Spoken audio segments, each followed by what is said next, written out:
안녕하세요. 네, 벌써 5월이 밝았습니다. 시험은 아마 206일 남았을 거고요. 빠르죠? 계획대로라면 선생님들 서브노트는 다 만드셨을 거고, 이제 2달 동안 기출 분석을 하시면서 서브노트가 조금은 이제 컬러풀해져야 돼요. 이 부분에서는 기출이 됐구나, 이렇게 물어봤구나. 그리고 그 옆에 이제 필요한 내용들을 조금 다른 부분들하고 연결하는 연습을 조금 해두셔야 돼요. 그래서 이거 볼 때 참고로 저 내용까지도 같이 좀 봐야 되겠구나, 이렇게 자꾸만 이렇게 연결하는 연습을 좀 하셔야 할 필요가 있어요. 요즘에 기출문제를 보면 딱 거기에서만 묻고 끝나는 게 아니고 다른 것하고 이렇게 엮어서 내는 경우가 많기 때문에 그런 연습을 좀 많이 해보실 필요가 있어요. 혹여라도 아직 서브노트가 좀 완성이 덜 되셨으면 아직은 안 늦었어요. 6월까지만 하셔도 충분해요. 제가 해본 경험으로도 6월까지만 만드셔도 충분하니까 너무 늦었구나 이렇게 조급하게 생각하거나 혹은 시간 때문에 그냥 포기하거나 그러시지 말고 꼭 만들어 놓고 보시는 게 훨씬 나으실 거예요. 합시다. 교재가 두 권으로 나눠져서 1권이 생각보다 얇죠. 네, 그쵸. 문제가 그렇게 많지 않아서 생각보다 얇기는 한데, 그거 이제 2달이 지나고 나면 아마 새카맣게 변할 거예요. 이것저것 다 메모하시고 이러다 보면. 기출 분석을 하실 때에는 물론 잘 알고 계시겠지만 문제에 대한 답이 뭔지를 찾는 것보다 이것이 다뤄졌으니까 이 부분을 알고 가야 되는구나 라는 부분에 대해서 더 신경을 쓰셔야 돼요. 답만 체크하고 가는 것은 분석이 아니고 그냥 확인이죠. 그래서 조금 5, 6월 달에 다뤄지는 내용만큼은 최우선적으로 다 잡고 계셔야 돼요. 그걸 놓고 가면 힘들어져요. 그래서 아직 처음 공부하시는 선생님들 좀 암기가 아직 조금 부족하신 상황이잖아요. 좀 일찍 시작하셔도 아직 암기가 어느 정도 완성 안 되신 선생님들이 많을 거예요. 그래 언제 완성될 거야. 그래서 나중에 암기로 해결해야 되는 부분은 비슷해져요. 다. 그 부분마저도 소화를 못 해내면 나중에 경쟁하기 힘들어지고, 그 부분에서는 결국엔 다 비슷해질 거니까 부지런히 지금 5월부터 시작하셔서 암기를 시작해도 시간 충분해요. 충분하니까 너무 조급하게 말고 얼마만큼 내가 해결할 수 있는지 그 부분을 좀 신경 써주시기 바랄게요. 교재에 보면 머리말 있죠. 머리말은 한 번씩 읽어봐요. 오늘 댁에 가셔서. 네. 왜죠? 부끄러워요? 네. 신경 써서 선생님들한테 드리고 싶은 말씀을 써놨으니까 한번 읽어보시고. 요는 그거예요. 네. 간절히 모두가 합격을 바라고 있지만 중요한 건 선생님들이 그 생각 때문에 다들 불안해 하시는 거잖아요. 합격할 수 있을까 때문에. 그거에 집중하지 마시고 지금 할 수 있는 것에 집중하세요. 우선 실력 향상하는 게 더 먼저니까요. 그 다음에 기출 분석표 보시죠. 보시면 그 구성을 어떻게 놓을까 하다가 그 내용을 놓고 출제된 연도를 체크해 봤어요. 그래서 선생님들이 요 부분만큼은 이렇게 다 기출문제에서 한 번씩은 다 다뤘던 부분이구나 보시면 될 거고, 네, 그렇게 참고해서 봐요. 항상 스타일과 수업 모형은 그거 빼놓고는 갈 수 없다고 생각하셔야 되고. 자, 풀어볼까요, 이제? 교재가 좀 어제 오후에 와서 좀 아직 풀어보실 만한 시간이 충분하시지는 않았을 거예요. 그죠?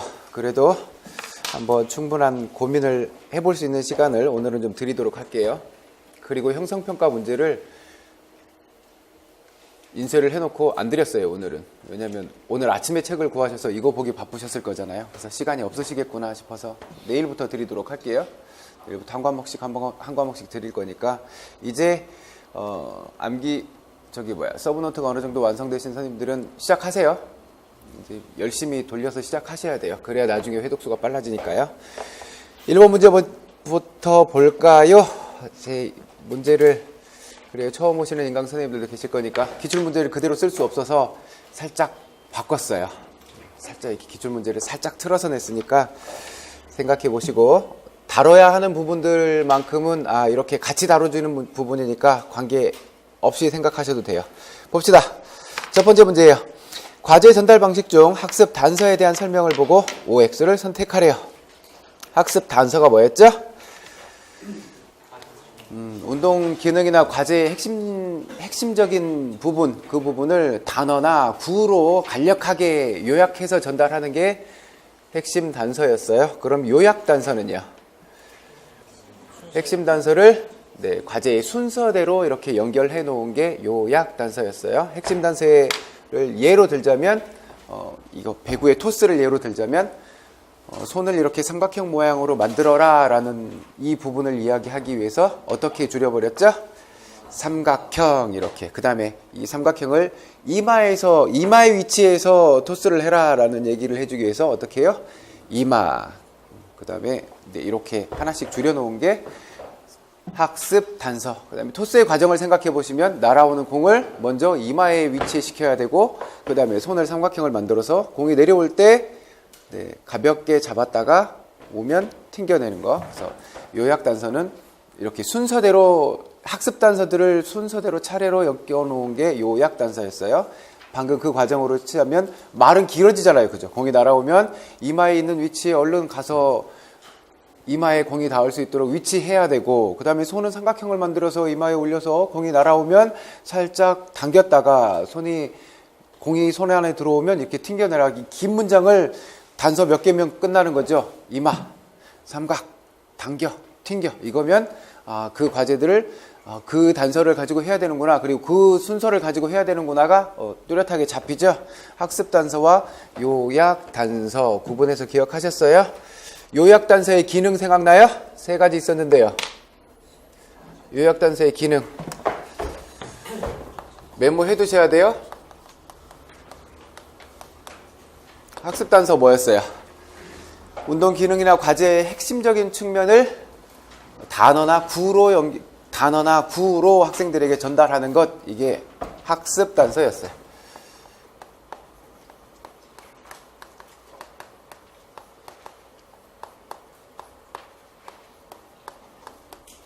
이 부분을 단어나 구로 전달하는 것, 얘가 학습 단서였고요. 요약 단서는요.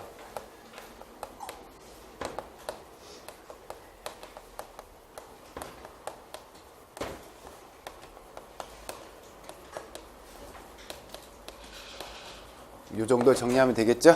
요약 단서 기능 생각나요?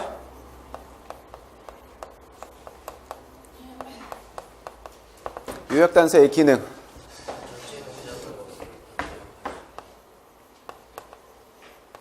전체 동작을 기억할 수 있게 해줘요. 전체 동작이 어떻게 이루어지는지 기억할 수 있게 해줘요. 그 다음은요. 얘네들을 순차적으로 비워놨으니까 과제의 순서를 기억하기 편하게 해줘요. 3번째는요. 교사에게 관찰 단서를 제공해줘요. 이 핵심적인 과제의 측면을 전달해 줌으로써 그 부분에 대한 이해를 하고 그렇게 하고 있는지 교사에게 관찰 단서를 제공하고 예를 토대로 피드백 제공에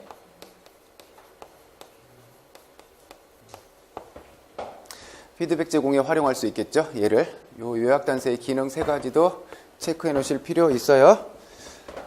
어머, 괜히 썼네.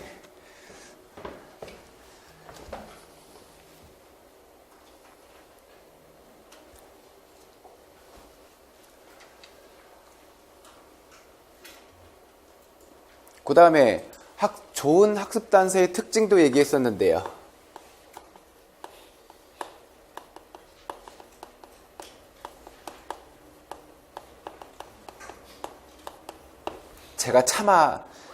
제가 공부했던 그 청킹으로는 말씀을 못 드린다 그랬어요.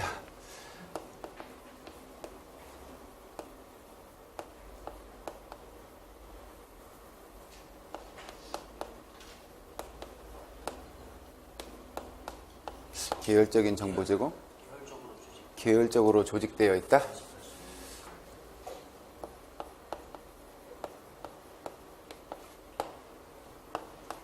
간단하고 명료하다.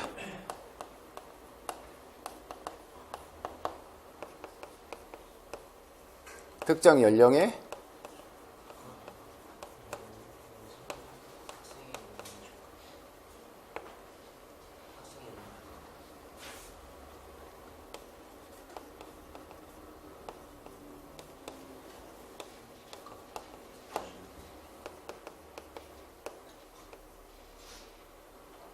특정 기능,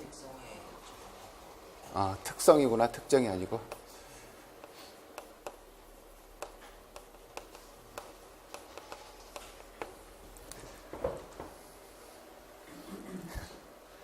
이제는 그냥 말할래요?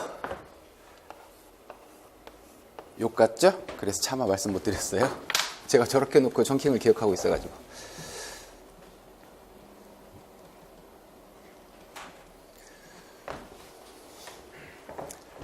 그 다음에 단서 봐요. 정확해야 되고 간결하고 핵심적인 학습 단서, 연령과 수준에 적합한 학습 단서, 기능 형태에 적합한 학습 단서, 기능 형태. 요거 하면 또 생각나는 게 있을 건데요. 개방 운동 기능, 폐쇄 운동 기능. 개방 운동 기능에 적합한 단서는 어떠해야 돼요?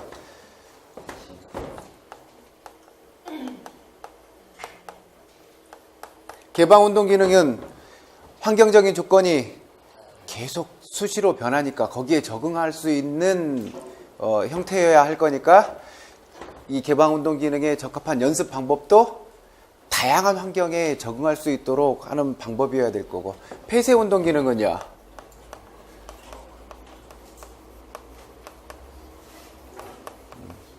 폐쇄 운동 기능은 환경적인 조건이 변하지 않으니까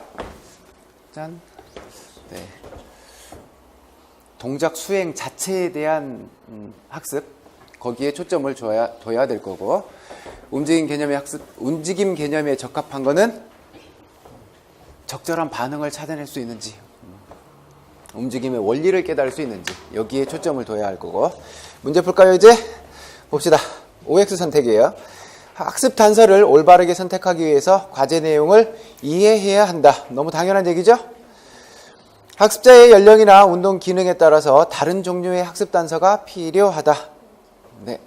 세 번째, 복잡한 과제에 관한 설명을 계열성 있게 조직하여 이렇게 만들어 놓은 게 어떤 단서였어요? 요약 단서. 네 번째, 선택적인 학습 단서의 이용을 통해 학습자에게 제시되는 정보의 양을 조정해야 한다. 얘들도 너무 당연한 이야기죠? 개방 기능 교수에 필요한 학습 단서의 선택은 동작 자체의 수행에 중점을 두어야 한다. 어때요?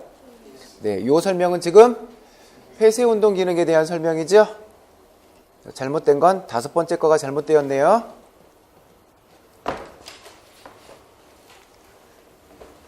개방 운동 기능이면 학습자들이 얼마나 다양한 환경에 적응할 수 있는지에 초점을 둬야 할 거고, 폐쇄 운동 기능이면 요거가 동작 자체의 수행에 중점을 둬야 할 거고요.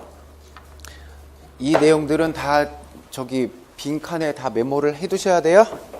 나중에 학습 단서 하면 학습 단서와 관련된 이것들은 다 체크해서 보실 수 있어야 돼요. 두 번째 봅시다. 보기에 제시된 우리나라 체육과 교육과정의 특징을 변천 순서대로 배열하래요. 교육과정의 변천을 묻는 문제들이 가끔 나와요. 작년에도 나왔어요. 그죠? 그러니까 올해도 나올 거예요. 체육과, 이거 먼저 보고 갑시다. 첫 번째, 교수 요목기. 요때 가장 큰 특징이 633식 학제가 확정되었고, 초등학교에서 고등학교까지 체육이 필수 교과가 되었어요. 특징은 633식 학제 확정되었고, 체육이 필수로 지정되었고, 체육과 명칭이 초등에서는 보건, 중학교에서는 체육보건, 고등학교에서는 체육, 이렇게. 1차는요, 남녀별로 교육 내용 달리 제시했고, 특별활동 설정했고, 초등학교에서는 보건, 중등학교에서는 체육, 이렇게 나뉘었어요. 이게 1차 교육과정의 특징이에요. 54년에서 63년까지네요. 이때 태어나신 분 없죠? 2차 교육과정, 이제 아까 1차에서 초등학교에서는 보건, 2차에서는 중등에서는 체육 이랬다가 어떻게 됐어요? 체육과 명칭이 체육으로 통일되었어요. 교육과정 봐야죠. 1차 교육과정은 뭐였죠? 교과 중심. 요거 기억하고 계시죠?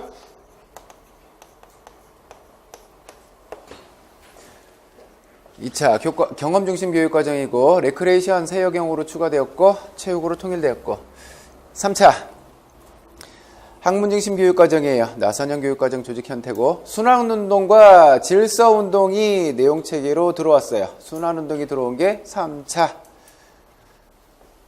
73년부터 81년까지네요. 4차 교육 과정 봅시다. 인간 중심 교육 과정 움직임 교육 과정 도입했고 학교급별로 교과 목표와 학년 목표 구분해서 제시했고 순환운동 3차에서 나왔던 질서운동이 순환운동 질서운동 삭제하고 평생 스포츠 야외 활동이 이때 새롭게 등장해요. 이게 4차 교육 과정의 특징이에요. 초등학교 입학하셨죠? 5차 교육 과정 통합교육 과정을 개발했고 제일 큰 특징이 뭐예요? 교과 목표를 시민정으로 나뉘었어요. 이게 5차 교육과정 때 일어난 일이에요. 6차 체육과의 성격이 등장해요. 체육과의 성격은 어떠한 성격을 가지고 있다라고 학생들의 체력 저하 문제 해결하기 위해서 체력운동이 신설되어요. 체력운동 신설 6차 7차는 이제 국민공통기본교육과정을 도입해요. 초등학교 1학년부터 고등학교 1학년까지, 1학년부터 10학년까지 해서 국민공통기본교육과정, 여기가 초1부터 고1까지. 그래서 이때를 1학년부터 10학년이라고 불렀어요. 지금은요? 네, 이렇게 안 불러요? 어느 분이 교수학습 과정안 이렇게 하셨는데 여기에 지도 학년이 7학년 이렇게 되어 있더라고요. 아직 여기에 머물러 있는 거예요. 중1 하셔야 돼요. 고2와 고3을 선택 중심 교육 과정으로 나눴고 네, 성취 기준 중심의 내용 제시했고 지금 우리 2015 교육 과정에서는 어떻게 나눴어요? 초1부터 중3까지 공통교육과정, 고1부터 고3까지는 선택중심 교육과정. 네, 봅시다. 교육과정 변천 순서대로 배열하래요. 체육과 내용 영역이 세분화되고 초등학교와 중학교에 순환운동과 질서운동이 새롭게 도입됐대요. 순환운동, 질서운동 몇 차예요? 3차예요. 3순위. 3차에 순환운동과 질서운동이 도입됐어요. 보건 및 체육의 명칭이 체육으로 통일됐대요. 체육으로 통일된 게 2차. 1차 때 초등학교에서는 보건, 중등에서는 체육으로 나뉘어 있다가 2차 때 체육으로 통일되었어요. 그 다음 체육과 내용을 심동, 인지, 정의적 영역으로 구분했대요. 시민정 구분한 게 아까 몇 차였죠? 5차였어요. 체육과 명칭을 초등학교에서는 보건, 중고등학교에서는 체육으로 했대요. 이게 1차 때네요. 그럼 1차부터 차례대로 놓으면요. 리을이 1차. 니은이 2차예요? 니은이 2차. 그 다음은요. 기억이 3차. 디귿이 5차. 이렇게 되겠네요. 작년 문제 보고 나니 기출 분석에 충실했으면 되는 문제였죠? 다시 한번 말씀드리지만 교육과정 변천 작년에 물었으니까 올해 또 나올 거예요. 그 다음 3번 봅시다. 그림과 같은 수업 조직 방법에 대한 설명을 보고 OX를 선택하래요. 그림을 보시면 45분 30명 수업을 한대요. 중학교예요? 고등학교예요? 중학교 수업이겠네요. 아마 교사가 시범을 보이고 학생들이 스테이션으로 움직여서 과제 연습을 하겠네요. 유형 A를 봤더니 선택 경로예요. 스테이션 1로 가든지 2로 가든지 3으로 가든지 선택해서 가죠. 그리고 스테이션 1, 2, 3에서 과제가 어때요? 전부 같은 과제를 하고 있죠? 그러면 여기 우리 스테이션 할 때 이거 기억나요? 스테이션 구성 4가지 있었는데요. 네, 스테이션 단일, 과제도 단일, 단일 스테이션, 단일 과제. 스테이션이 하나의 스테이션 안에서 똑같은 과제를 하고 있으면, 하나의 과제를 하고 있으면 단일 스테이션, 단일 과제. 그 다음 또 어떤 유형이 있었어요? 스테이션도 싱글, 아니야. 이제 과제가, 네, 다양한 형태였어요. 스테이션은 그 스테이션 안에서 어땠어요? 과제가? 다양한 과제가 주어졌어요. 예로는 좀 이따 해야지. 스테이션 안에 과제가 한 가지인지 여러 가지인지를 얘기하고 있어요. 그 다음엔요, 스테이션이 멀티고 과제가 단일인 거예요. 이거는요, 스테이션은 각각 다른 스테이션으로 나눠져 있어요. 근데 그 안에 과제가 어때요? 네, 똑같은 하나의 과제로 구성되어 있는 거예요. 마지막 거는요, 스테이션도 과제도 다양한 거예요. 스테이션도 다양하고 그 안에서 그 스테이션 안에 있는 과제들도 여러 가지 과제를 해결하고 있는 형태예요. 요 네 가지 물어볼지도 몰라요. 봅시다. 유형 A에서는 스테이션이 1, 2, 3 스테이션으로 나눠져 있고 과제도 어때요? 네, 과제도 똑같죠? 두 번째 봐요. 유형 B 보면 거기도 선택 경로죠? 1번 스테이션으로 가든 2번 스테이션으로 가든 3번 스테이션으로 가든 그건 학생들이 선택할 문제였고 과제는 어땠어요? 스테이션마다 과제가 어때요? 스테이션마다 과제는 같고 그 스테이션 안에 있는 과제는 어때요? 과제가 두 가지죠? 과제 1, 2 두 가지 문제를 해결하고 있죠? 그러니까 A하고 B하고 차이를 보자면 A는 단일 과제인 거고 B는 다 과제인 거죠? 유형 C 봅시다. 스테이션 간의 이동을 봤더니 필수 이동 경로예요.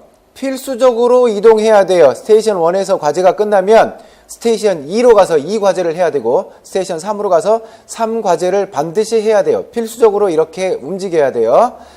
그 다음 유형 D를 보면 C하고 똑같은데 뭐만 달라요?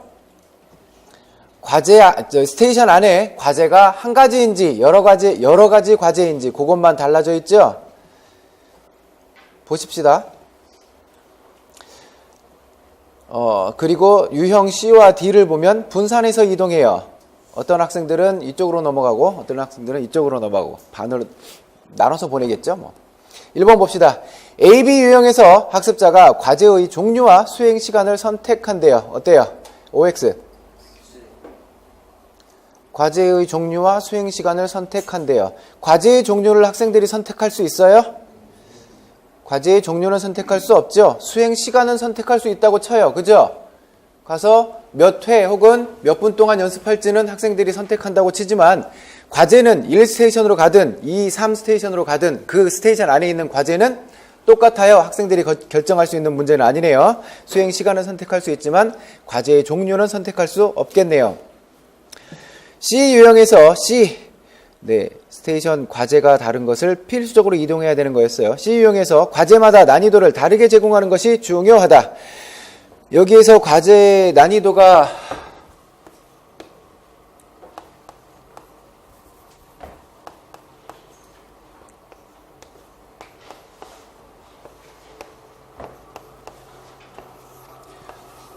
필수적으로 이렇게 움직여야 돼요. 이렇게 구성되어 있죠? 과제의 난이도가 각각 다르다라고 하면 이렇게 칩시다. 어머?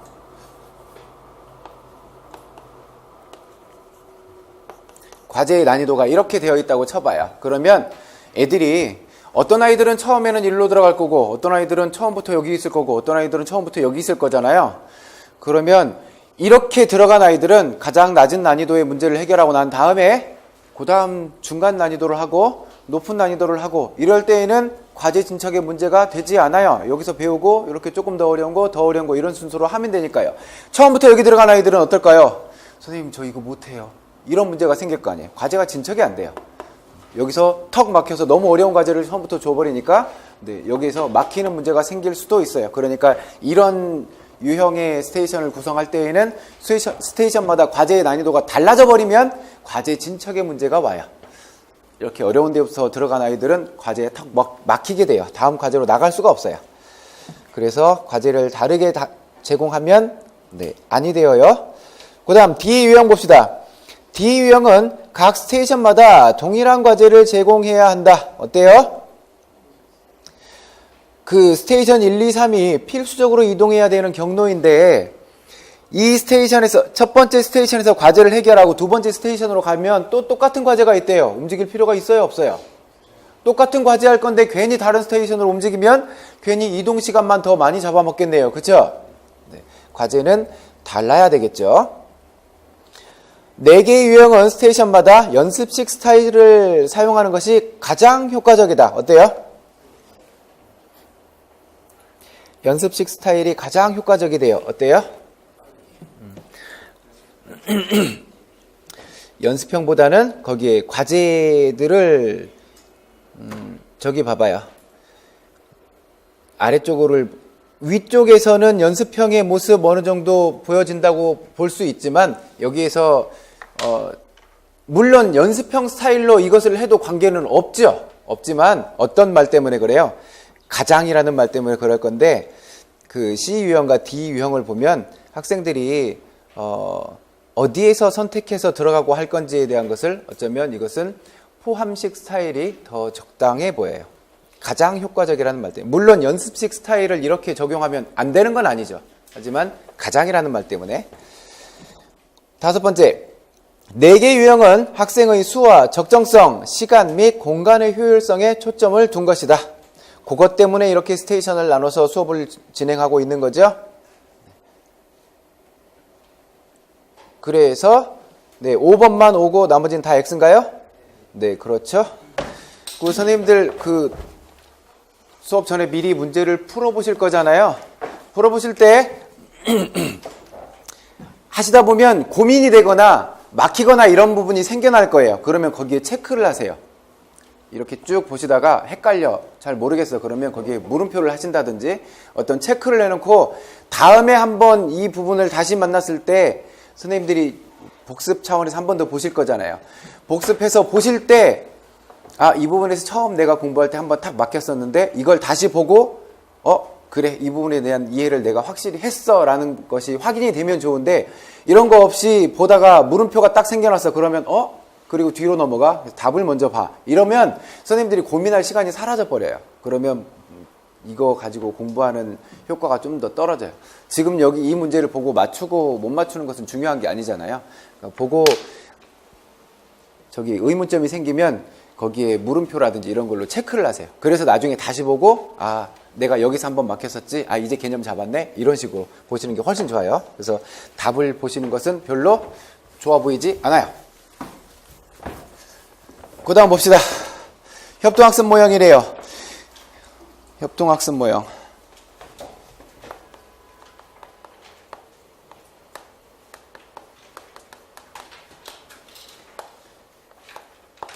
모형의 주제에 얼른 얘기해줘요. 서로를 위해 서로 함께 배우기. 학습 영역간 우선순위. 1순위는요? 정의, 인지. 3순위는 심동. 얼른 떠올리셔야 돼요. 협동학습 모형에 3가지 특징이 있어요. 쓸게요. 저도 같이.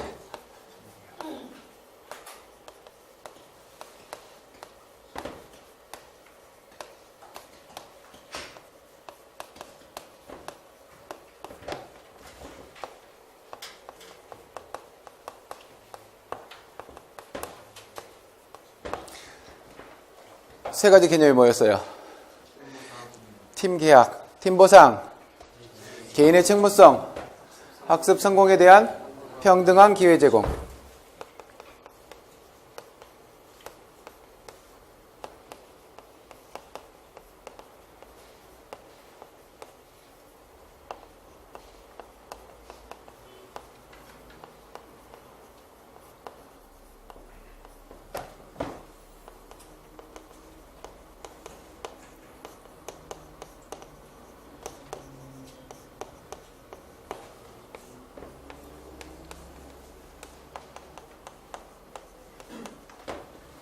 수업 주도성 프로파일 기억나요?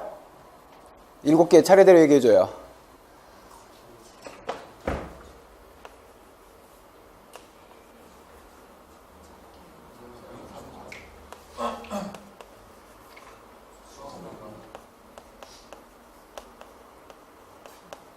수업 운영. 과제. 제시가 먼저예요. 저 뒤에 과제 또 나와요. 제시를 먼저 하고 나중에 전개해요. 과제 제시. 참여 형태.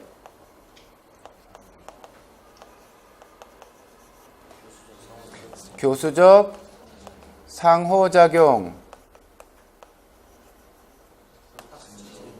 학습 진도. 과제 전개.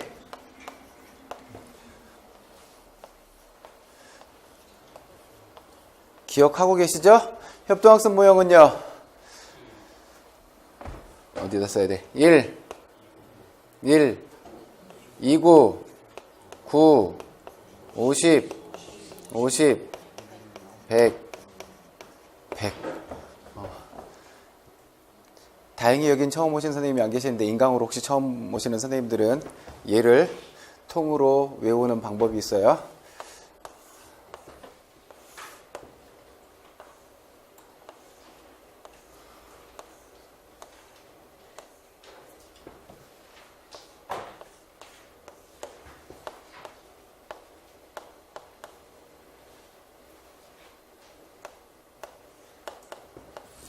이렇게밖에 없죠. 있는 숫자는.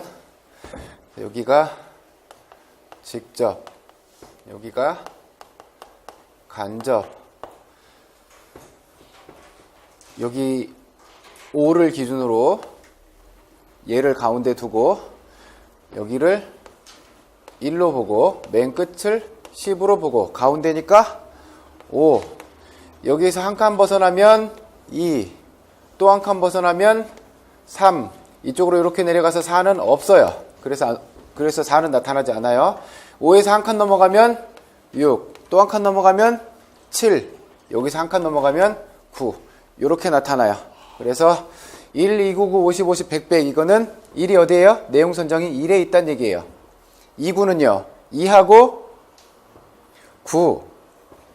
2랑 9에 같이 있는 거예요. 그 다음에 9는요. 과제 제시가 9에 있는 거고 50은 5하고 10. 그래서 50이에요. 5. 과제 제시가 5하고 10. 이렇게 있어요. 참여 형태도 50. 5하고 10. 100은 1하고 10. 그래서 100이에요. 1, 10, 1, 10. 이렇게 나타나요. 이게 그림으로 보고 기억하기는 되게 복잡하고 어려운데 숫자로 집어넣고 해버리면 틀릴 염려가 없어서 그냥 숫자로 보기 조금 어려운 부분이 있긴 하지만 시간을 조금만 투자하면 여기 수업 주도성 프로파일에서 묻는 문제는 안 벗어날 수 있어요. 절대 안 틀릴 수 있어요. 그러니까 시간이 좀 걸리더라도 외워버려요. 다 외웠죠? 네. 조금 희미해지셨을 뿐 남아있을 거예요. 그래서 다시 보시면 아 그랬어 하고 다 기억이 나실 거예요. 숫자가. 협동학습 모형에서 또 뭐 봐야죠? 볼 거 많아요. 네.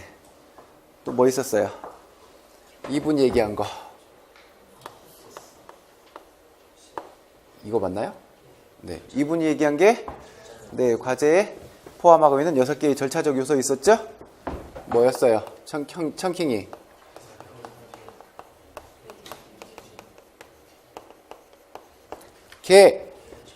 개인의 책무성.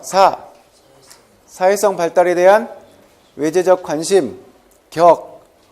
격려자로서의 교사의 의도적인 팀 구성.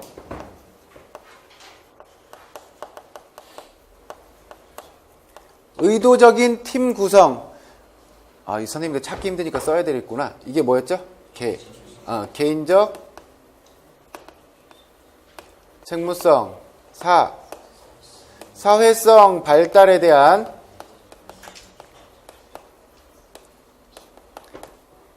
외제적 관심.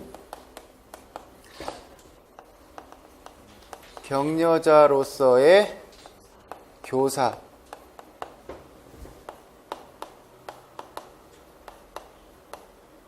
과제에 포함된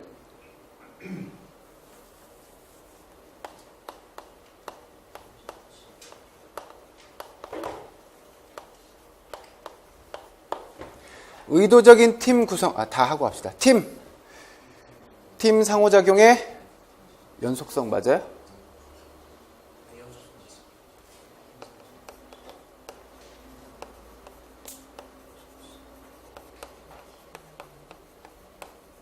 팀 상호작용의 연속성. 팀원 간의 상호 의존 관계.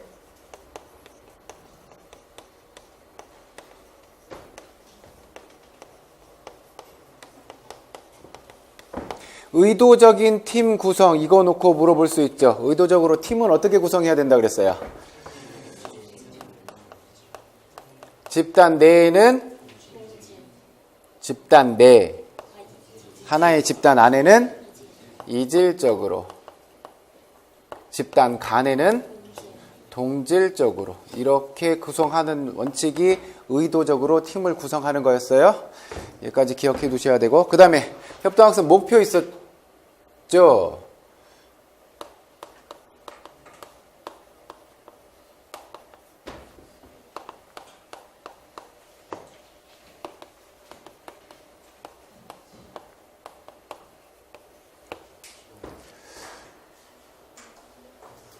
협동적인 협력학습 증진.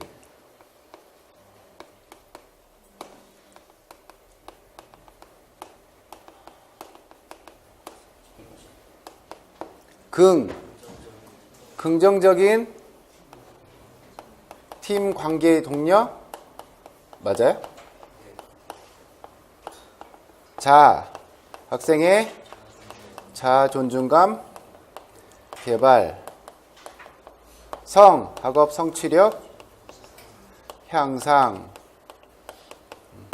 그래서 협동학습 모형은 학생들 간의 협동을 위해서 협동학습 모형을 추구하는 것보다 더 큰 목표가 뭐라 그랬어요?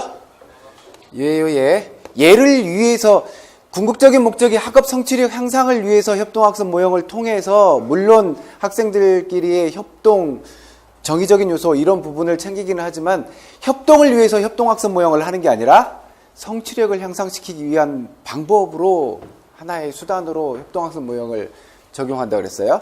그리고 또 하나 있는데요. 어느 분들 있죠? 존슨과 홀르백 얘기한 거 있어요.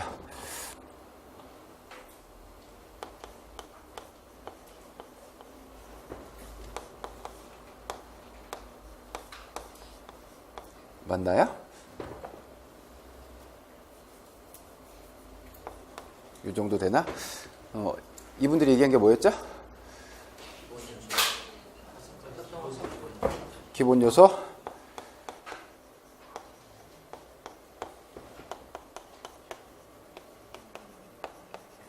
이건 기억나요? 네. 요건 기억나요? 자, 팀원 간의 긍정적인 상호작용, 상호 의존 관계.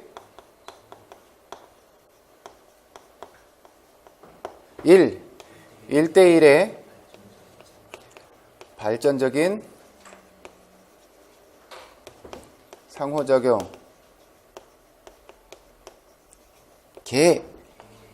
개인의 책무성.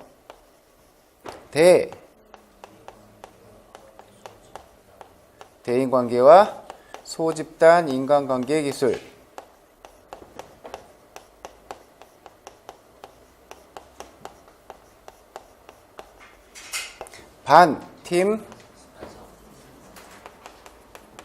팀 반성.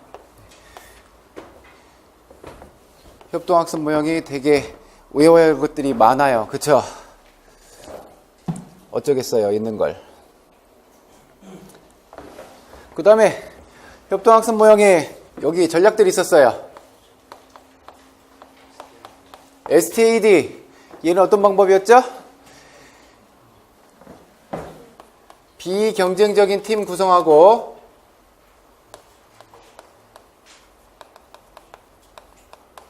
그 다음에 1차 연습, 그 다음에 평가, 그 다음에 성적을 발표하는데 어떻게 발표했어요? 네. 팀 성적 발표. 나중에 잘못된 모습으로 여기다가 개인 성적 발표한다라고 집어넣고 체크하라고 할 수도 있어요. 팀 성적 발표한 다음에 어떻게 했어요? 2차 연습 기회 제공하고 2차 평가하고 여기서 성적은요? 향상도. 향상도를 어떻게 해요? 팀 성적으로 발표했어요. 개인 점수가 발표되지 않고 팀 성적이 발표되기 때문에 팀원들끼리는 어떻게 해야 돼요? 모두가 다 협동을 해야 돼요. 이 모습이 STAD의 모습이었고, 그 다음 뭐 있었죠? TAI 있었어요. 이건 어떤 형태였어요? 네, 과제를 다양한 과제들을 과제 학습지 형태로 제공해주고, 이렇게 형태로 과제들을 제공하고, 학생들은 팀원들끼리 서로 연습해서 과제를 연습하고 수행하면서 과제 수행 여부를 팀 내에서 하든지 혹은 다른 팀원이 이 과제를 수행했는지를 이렇게 쭉 체크해 가는 거였죠. 그래서 얼마만큼 체크했는지, 우리 팀원의 점수가 다 합해져야 되니까 우리 팀원의 아직 해결하지 못한 과제를 있으면 이 친구가 과제를 해결할 수 있도록 도와줘야 되겠죠. 이렇게 팀 내 협동을 유도하는 게 TAI였고, 그 다음은요, TGT. 얘는 우리 팀 안에 이질적인 팀으로 구성되어 있으니까 우리 팀 안에 있는 아이들이 자연스럽게 순위가 생겨나겠죠. 그러면 다른 팀하고 이렇게 같은 순위에 있는 학생들과 경쟁을 해서, 그러니까 이렇게 경쟁을 하니까 우리 팀에 있는 꼴찌인 나도 우리 팀을 위해서 뭔가 공헌할 수 있는 부분이 생기죠. 다른 팀에 나와 같은 순위에 있는 학생하고 비교해서만 내가 좀 더 잘하면 되니까요. 그래서 이렇게 팀 내에는 이질적으로, 팀 간에 동질적으로 구성하는 이유가 뭐였어요? 네, 이 부분이 꽤 크죠? 팀 간에 동질적으로 구성해 놓지 않으면 여기에서 불만이 터져 나오기 쉬워요. 그죠? 그 다음에 뭐 있었어요? 전문가 집단을 구성한 다음에 최초의 우리 팀 안에 이거 갖다 쓸까?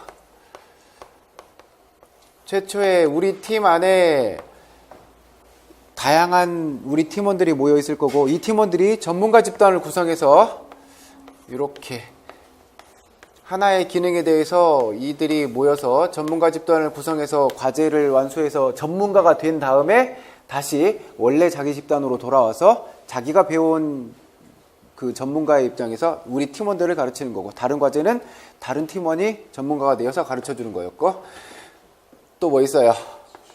GI. 네. 일정 기간 동안, 긴 기간 동안 학생들에게 문제를 해결하게끔 팀에게 주기도 하고, 혹은 어떻게 해요? 학급 전체에 주기도 하고 해서 학생들이 긴 시간 동안 몇 주에 거쳐서 과제를 해결하게 한 다음에 이 과제를 가지고 어떻게 했죠? 프로젝트 형태로 발표를 하게 했어요. 발표하는 과정에서 다른 팀들은 이 문제를 어떻게 해결했는지 이렇게 서로 협력하고 배워가는 과정을 보기 위해서. 이게 5개였나요? 소개된 게 5개죠? 봅시다. 그거 안 왔다. 뭐 안 했죠? 네네네. 선호도 안 봤어요.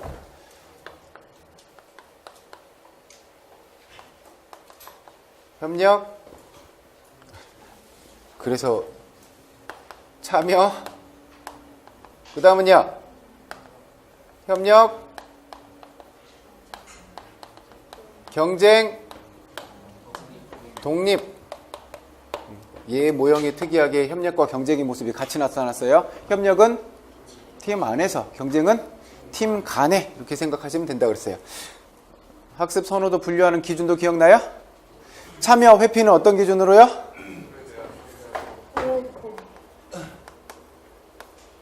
참여 회피는 학습에 대한 태도.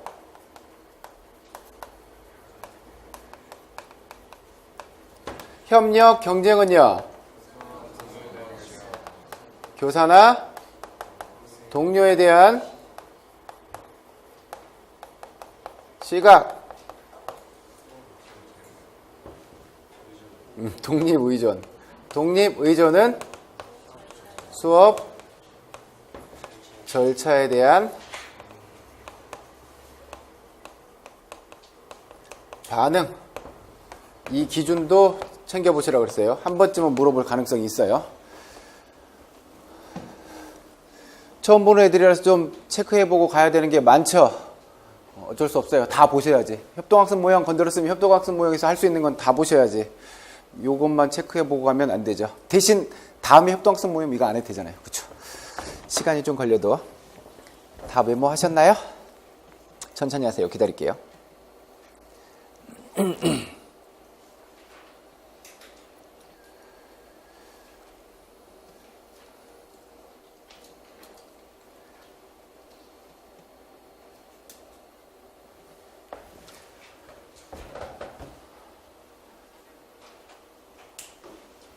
그럼 이제 문제 해결하기 쉬워졌네요. 봅시다.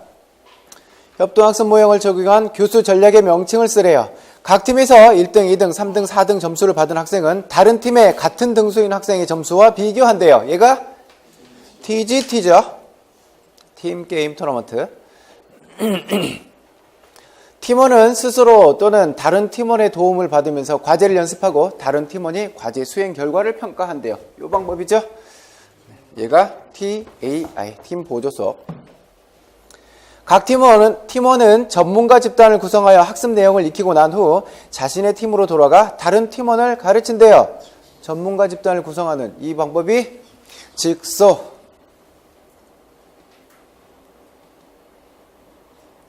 잠깐만 쉬었다 가죠.